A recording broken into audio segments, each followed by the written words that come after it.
The moment my sister leaned in and said, "Waste good food on you, that's cute," the entire ballroom seemed to freeze. Her dress caught every spotlight.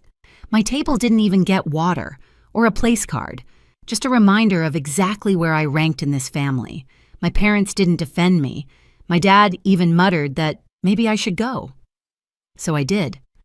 I walked out past the whispers, the smirks, carrying something they never saw. Not anger, not shame. Before I tell you how everything collapsed around them, tell me, where are you listening from? And as for that moment, they had no idea what they'd just lost. I grew up in a quiet neighborhood outside Charleston, the kind with trimmed lawns, polite smiles, and families who looked perfect from the sidewalk. Ours looked perfect too, at least in pictures. In every framed photo lining our hallway, Brooke stood in the center, glowing confident, dressed like the sun was built just to hit her right. And me, I was always on the edge of the frame, a little too quiet, a little too observant, a little too wrong. My mother, Linda, never said she favored Brooke. She didn't have to. It was in the way her voice changed lighter, warmer whenever Brooke walked into the room. It was in the way she'd sigh at me like I was the static interrupting her favorite song. And my father, Charles, well, he measured human worth in resumes and salaries, and my work-from-home consulting didn't fit the image he wanted to brag about. You need a real job, he'd say, not even looking up from the news. But the truth was, I had one, just not one, he understood. My intuition has always been sharp. Too sharp if you ask my parents. When I was 11, I warned my mother that Dad's new business friend made my stomach twist. There was something off about him, his forced smile, his jittery hands, the strange energy around him I couldn't shake. Mom brushed me off, told me I was imagining things again. 2 months later, that same man drained one of Dad's accounts and nearly cost us the house. No apology, just silence. The kind that tells you the truth doesn't matter when it's coming from the wrong child. Middle school was the first time someone listened. I told a teacher something wasn't right about a substitute coach, the way he stared too long, the way the air felt wrong around him. She trusted me. And she was right to. He was caught installing a hidden camera in the girls' locker room. That day changed everything because that teacher introduced me to his Aunt Evelyn, a consultant with a mind sharper than any blade. Evelyn didn't flinch when I told her about my intuition. She didn't call me dramatic or broken. She said, "Your mind sees shadows other people pretend aren't there. That's not a flaw, Madison. That's leverage." Under her guidance, I learned how to read patterns, how to dissect people's motives, how to see the business world the way some people see equations. By college, I was quietly helping companies recover from disaster. But at home, I was just the girl in socks and a laptop, the one who paid a portion of the household bills while everyone still insisted she did nothing. Meanwhile, Brooke lived like the world was soft and padded just for her. Promotions, compliments, praise, everything flowed her way like it was pre-ordered. When she announced her engagement to Lucas, the room lit up like someone had plugged my parents into an outlet. I felt something cold slide down my spine the moment I shook his hand, a warning. But when I tried to gently tell Brooke to slow down, she laughed like I was a minor inconvenience in her otherwise perfect orbit.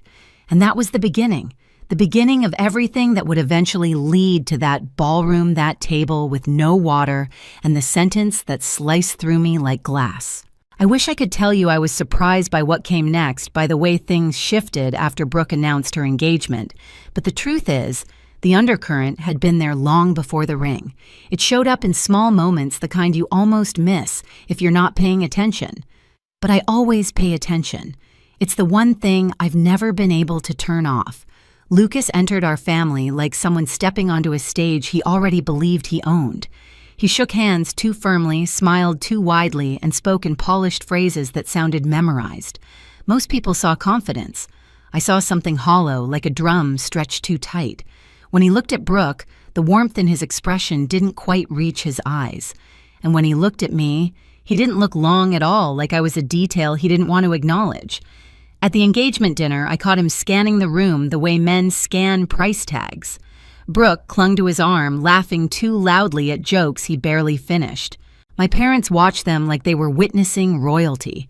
The whole night had that glossy, too perfect sheen that always makes my instincts flare.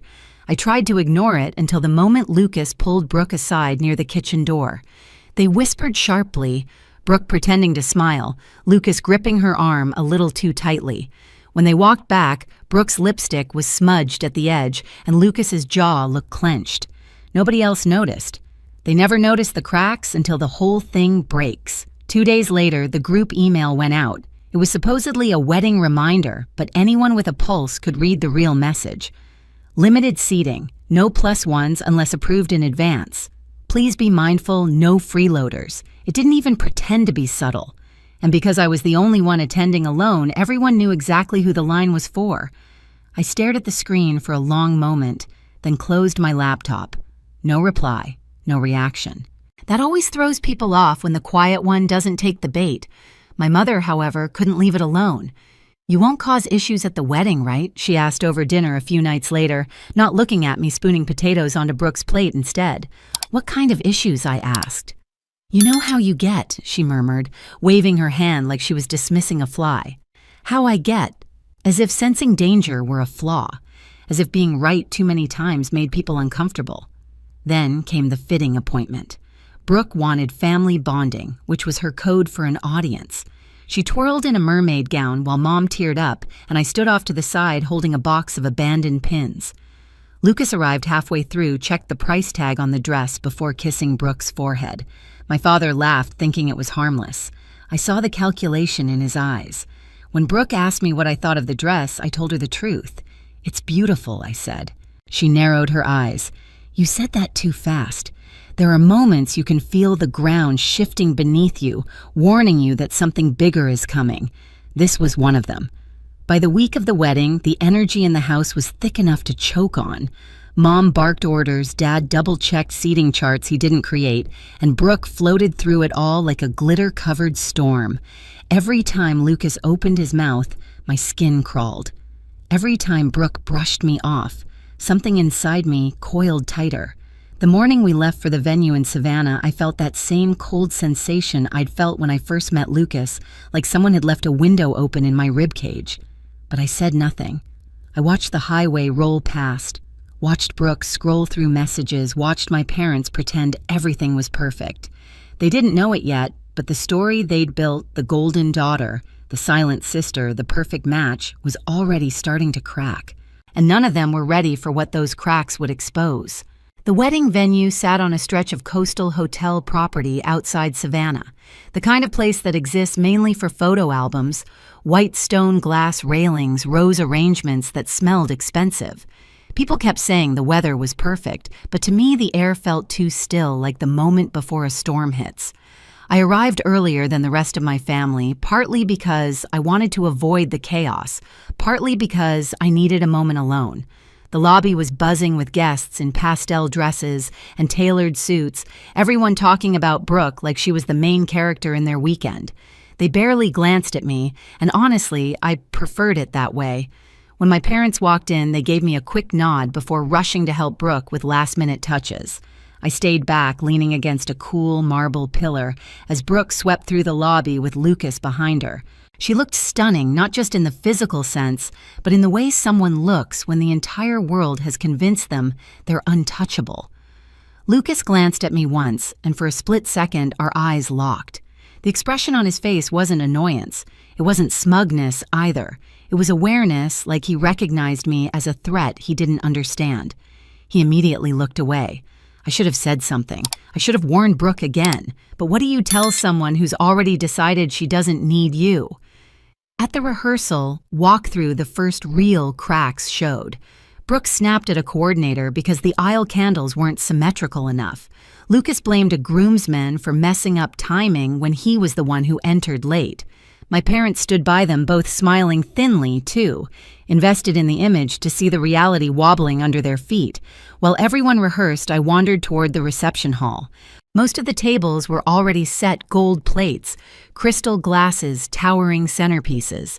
It was beautiful in a way that almost made me forget the tension humming beneath everything. Then I found my assigned table. It was near the back, against a wall, practically hiding behind a pillar. No centerpiece, no water, no place card, just an empty setup that felt less like a mistake and more like intention. I stood there for a long moment, absorbing it. The hum of conversation from the main tables, the faint salt in the air from the ocean outside. The realization settling in my chest this wasn't an oversight. This was preparation for humiliation. Later, when I asked a passing server about it, she hesitated before saying, "I was told this one is self-managed." She rushed off before I could respond, leaving her words hanging like dust in the air. Self-managed. In a ballroom filled with catered luxury. Only my table. That evening, back in my hotel room, I sat on the edge of the bed staring at the navy dress I had laid out for the ceremony. I'd chosen it because it made me feel calm, grounded like myself. But in that moment, I realized it was also armor. Not flashy, not for show, just steady enough to remind me I wasn't as breakable as my family thought. I could feel the unraveling, the subtle slips, the tension tightening like a pulled thread. And I knew, without fully knowing why, that tomorrow wasn't going to be the fairy tale Brooke imagined. She was pushing someone too far, and when you keep pulling a thread, eventually, the entire dress comes apart. The morning of the wedding tasted like salt and nerves. Even the air felt heavier, as if the coastline itself sensed what was coming. I slipped into my navy dress, smoothing the fabric over my ribs. It felt like a second skin, quiet, steady, utterly, unlike the glittering spectacle the day demanded from everyone else. When I stepped out of my hotel room, everything smelled like perfume and pressure. Guests glided through the hallways toward the ceremony, their voices lifted in polite excitement. I walked among them like a ghost, visible but unnoticed. The violin music floated through the corridor as I approached the entrance to the ballroom. Elegant, soft, completely at odds with the tension knotted behind my sternum. Inside the room shimmered, light scattered across the polished floor, catching the sequins on dresses and the gold accents on the tables. Brooke stood near the front, surrounded by bridesmaids, her veil fanned out behind her like she was posing for a magazine cover. She didn't notice me at first. Why would she? I'd been a background character in her life for years. I made my way to my assigned table, the same one from rehearsal, still shoved against the wall, still without water silverware or a place card. Only this time, the other tables were now fully set, wine-poured bread baskets, steaming servers moving smoothly from group to group. Not mine. When I caught the eye of a server walking past, she froze like she'd been caught doing something wrong. "Excuse me," I said quietly. "Is there a delay with this table?" She glanced at her chart, then back at me, guilt rising in her cheeks. I was told this one is self-managed." The words dropped like stones. In a catered ballroom, I asked. She swallowed. "I'm really sorry." And then she hurried away. The humiliation wasn't surprising. What surprised me was how unsurprising it felt, like I'd been bracing for this moment my whole life. I sat down anyway.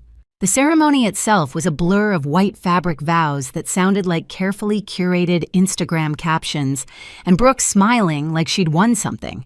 Lucas stood beside her in a suit that felt like a costume's sharp lines hiding a hollow core. When they kissed and the room erupted in applause, I clapped too, not out of joy, but out of resignation. This was the world they wanted, the image they'd built, and I had never belonged in it. After the ceremony, guests flowed into the reception hall. Laughter, champagne glasses clinking, plates full of food I hadn't been offered. I stayed seated silent, the cool wall at my back. That was when Brooke saw me. She detached herself from a cluster of bridesmaids and walked over, dress, swishing, perfume hitting, before her words did. She leaned down, her smile so syrupy sweet it made my teeth ache. "Waste good food on you. That's cute." Her voice wasn't loud. It didn't need to be. The people closest to us heard it. The ones further away felt the shift, heads turning, whispers catching like sparks. I blinked at her, stunned, even though I'd prepared myself for something. Just not this level of precision, this level of cruelty. She tilted her head. "You can just leave the gift and go home." Home. A place where I was needed when bills were due, but forgotten at every celebration. I felt every eye on me. The sting wasn't from her words. It was from seeing my parents standing just a few feet away, watching, doing nothing. My mother looked at her flowers. My father took a sip of wine, then muttered, "Well, maybe she should go." And that was it. The moment the last thread snapped, I stood slowly. The room seemed to expand and contract around me like a lung struggling for breath. My napkin slipped off my lap and onto the floor, landing with a soft whisper. "All right," I said, forcing a small smile. "I'll go." Brooke smirked. Victory. But I wasn't finished. I looked at her, really looked at her, and added, "But just know this, you'll all regret it." The air shifted. Someone at the main table dropped a fork. A bridesmaid sucked in a breath. Brooke blinked confusion slicing through her smugness. Before she could respond, a chair scraped loudly near the front. A tall man in a slate-gray suit stood Grant, Lucas's older brother. I hadn't seen him all morning. "I care," he said, his voice cutting through the ballroom like steel wrapped in calm, "and you should listen to her." Every head turned. Brooke scoffed. "I'm sorry, who are you?" Grant, he replied. "Lucas's brother." Lucas stiffened beside her. Grant continued, "I've kept quiet because I didn't want to ruin your day. But Harper's right. Harper." He'd gotten my name wrong, but no one even noticed. They were too focused on him. "You will regret this," he said evenly. "All of it." The room fell into a deeper silence. Then Grant turned to the crowd. "Since everyone here loves appearances so much, let's rip off the last one. Lucas isn't an heir to anything. Our father's company filed for bankruptcy 6 months ago. He's been unemployed since." Gasp shot across the room. Brooke whipped toward Lucas. "What? Tell me he's lying!" Lucas's jaw flexed. "I never said I was unemployed. You implied you were taking over," she whispered, voice cracking. "I didn't tell you to sign anything," he muttered. And then it all tumbled out. The condo lease in her name, the fake timelines, the sudden wedding, the fabricated stability. Brooke's face went pale beneath her makeup. My parents stood frozen. Linda's hand trembled on her necklace. Charles muttered a curse under his breath, suddenly aware the golden image he worshipped was collapsing. But the meltdown wasn't done. Another voice rose from a table near the front. Firm, older. Enough. Mr. Dalton stood impeccably dressed, silver hair reflecting the chandelier light. Brooke's eyes widened. "Mr. Dalton." He ignored her. He pointed to me. "I came here out of respect," he said. "Not for you, for her." A ripple tore through the room. "Harper." He paused, corrected himself. "Madison saved my company 6 months ago. Quietly, efficiently, brilliantly. You all enjoy the stability. Thank her." Brooke's jaw dropped. My parents stared at me like they'd never seen me before. Mr. Dalton continued, "She doesn't need a spotlight or your approval. She just needed to be heard." Brooke swayed, almost missing a step in her heels. Whispers erupted, questions, shock, regret. A guest near the gift table asked loudly, "Are refunds allowed?" Someone else whispered. "Did they really not serve her food?" Another murmured. Brooks finished. And I inhaled. Deep, slow. For the first time all day, the air didn't choke me. Grant moved closer, placing a steady hand on my shoulder. "Let's go," he said softly. "This place is sinking." I nodded. We walked out together past the fallen glitter of Brooke's perfect dream, past my parents' stunned silence, past the wreckage unraveling behind us. When the ballroom doors closed, the ocean breeze hit my face, not cold but clean, like starting over. Behind us, the wedding was burning. Ahead of me, something else was opening, something that finally felt like mine.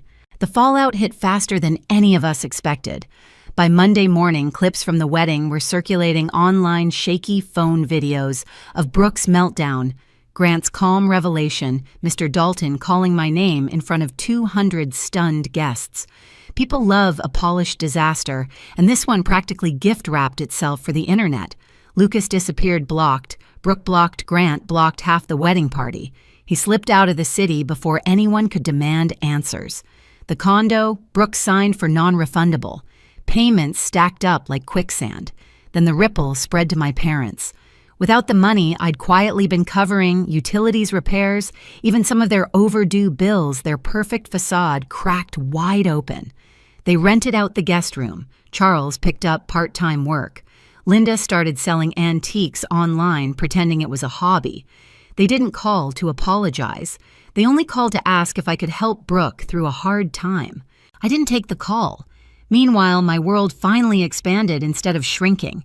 I moved into a small apartment in downtown Charleston. Nothing fancy, but full of light with space for my notebooks and late-night strategy sessions. After the wedding fiasco went viral, in business circles, clients reached out nonstop. Mr. Dalton introduced me to 2 CEOs. Evelyn nearly cried when she saw my calendar filling up. For the first time, I wasn't surviving my life. I was living it. And the strange part, I didn't miss any of them. By early spring, the noise around the wedding finally settled, leaving only the pieces everyone had to live with. Brooke was one of the first to crack through the silence. She showed up at my apartment one Friday afternoon, no heels, no designer bag, just a tired girl with swollen eyes and a voice that barely held itself together. "I don't need money," she said. "I just don't know where else to go." For a moment, I saw the sister I used to imagine having. Not the one who mocked me in a ballroom, not the one who believed Lucas over logic, just someone who'd finally fallen far enough to see the ground I'd lived on all my life. I let her in on rules, no lies, no insults, no excuses. She nodded grateful in a way I'd never seen. Grant kept in touch too. Soft check-ins, no pressure, a quiet steadiness that felt new but safe. Maybe something would grow there. Maybe not. For once, I didn't feel rushed to define it. Standing by my window one night, watching the city lights flicker, I realized something simple and sharp. Being the quiet one never made me weak. It only made people underestimate the moment I finally chose myself. If you've ever been the overlooked one, the underestimated one, share your story in the comments. And if you want more stories like this, hit subscribe so you don't miss what comes next.